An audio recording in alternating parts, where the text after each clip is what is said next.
छावा चित्रपट आणून काय चर्चा घडवली जाते। एका चित्रपटाच्या माध्यमातून जेव्हा गणोजी शिर्केच्या दगाफटक्यामुळे संभाजी राजेंचं झाला की मग त्या काळातल्या काही ब्राह्मण्यवाद्यांच्या माध्यमातून फसवणुकीने झाला ही चर्चा सुरू असते। आणि या चर्चेमध्ये कधीही कोणाला डीप मध्ये जाता येत नाही।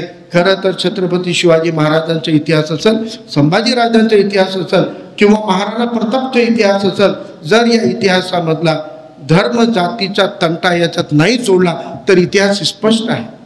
ते राजे होते, सत्ता होती आणि ते राजे सत्तेची लढाई लढताना सामाजिक न्यायाची जोड लावणारा राजा म्हणजे छत्रपती शिवाजी महाराज होते। म्हणून त्यांची राजसत्ता ही ऐतिहासिक झाली किंवा त्यांचं कर्तृत्व हे सगळ्यांना कुर्वाडी भूषण नावानं आपण आज त्यांना महाराष्ट्राच्या दैवतापर्यंत घेऊन गेलो, कारण त्यांच्या सत्तेमध्ये सामाजिक जाणीव होती, सामाजिक बांधिलकी होती, सामाजिक न्याय होतं। आणि हे मुद्दे चर्चेला न आणता त्याला धर्म आणि जातीची जोड देण्याच्या नादामध्ये आपण त्यांच्या खरं कर्तृत्व आणि उद्दिष्ट हे कुठेतरी फाट्यावर मारण्याचं काम करतोय।